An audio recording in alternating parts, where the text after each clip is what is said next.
บายดียินดีต้อนรับอีกเทื่อนึงมวดแผนการเงินของเจ้าก็ได้สำเร็จแล้วแสดงว่าแผนธุรกิจของเจ้าก็ใกล้จะสำเร็จเช่นกันอีกครั้งหนึ่งอย่ากังวลหลายถ้าเห็นว่ามันยังบ่ทันสมบูรณ์เถื่อ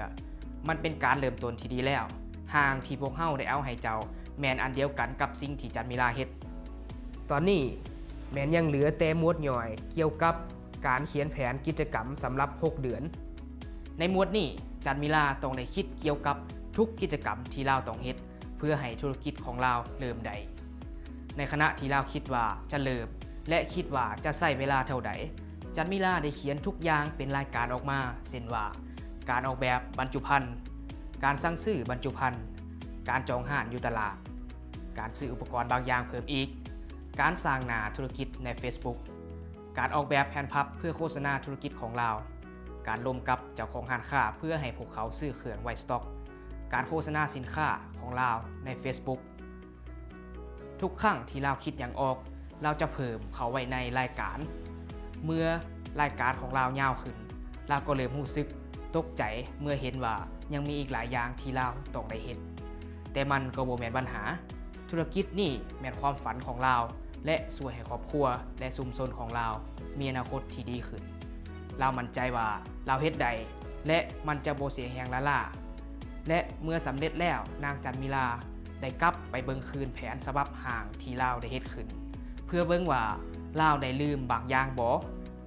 เราจำเป็นต้องใส่เงินไปกับทุกๆสิ่งที่เราได้เว้าถึงในแผนการวางแผนการเงินของเราแท้ๆบ่หรือมีบางอย่างที่สามารถท่าได้จนกว่าธุรกิจจะมีกำไรเราคิดในแง่บวกหลายเกินไปบ่ว่าจะขายได้หลายปานใดโดยเฉพาะแมนในปีที่1เมื่อเราเฮ็ดแผนกิจกรรมสำเร็จแล้วเรากลับมาเบิ่งคืนว่ายังมีอันใดที่เราต้องได้เฮ็ดอีกบ่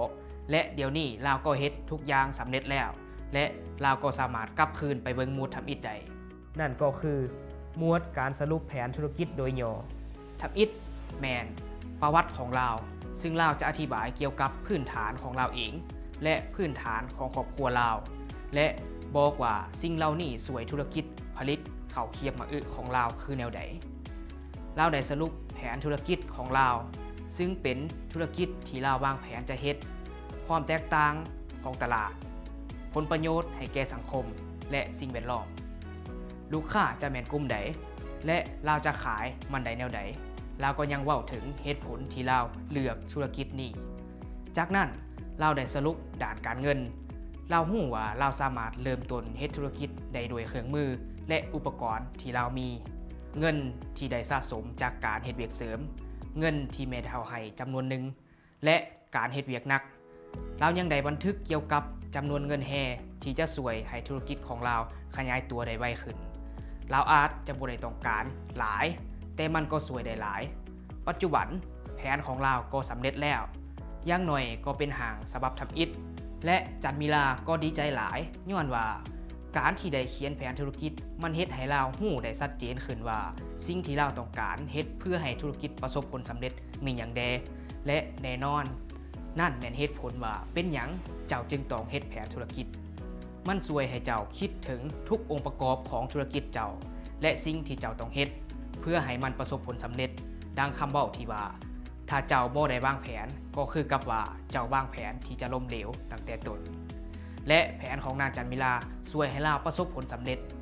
แผนของเรายังจะช่วยสร้างให้แนวความคิดทางธุรกิจของเราเป็นจริงเราฮู้ว่ายังมีเวียกอีกหลายอย่างที่เราต้องเฮ็ดแต่ธุรกิจของเราถือว่าเป็นการเริ่มต้นที่ดีและมันก็เฮ็ดกำไรได้อีกและถึงว่าจะบ่มีหยังมาการันตีได้ในการเฮ็ดธุรกิจแต่การวางแผนจะช่วยเจ้าเข้ามาอยู่ในเส้นทางแห่งความสำเร็จก่อนที่จะสืบต่อเจ้าสามารถดาวน์โหลดแผนแบบง่ายดายและเฮ็ดคือกันกับนางจันมิลาได้เฮ็ดมาและเฮ็ดรายการสิ่งที่เจ้าต้องเฮ็ดของ6เดือนทำอิฐออกมาเพื่อให้ธุรกิจของเจ้าเริ่มต้นได้ดีและเมื่อเจ้าเฮ็ดสำเร็จแล้วให้กลับเบิ่งคืนห่างฉบับทำอิฐที่เจ้าได้เฮ็ดและถามตัวเองเบิ่งคือกับที่จันมิลาได้ถามตัวเราเองจากนั้นให้เจ้าลองสรุปแนวความคิดของธุรกิจเจ้าและแผนธุรกิจของเจ้าเมื่อสำเร็จแล้วไปพบกันในวิดีโอสุดท้าย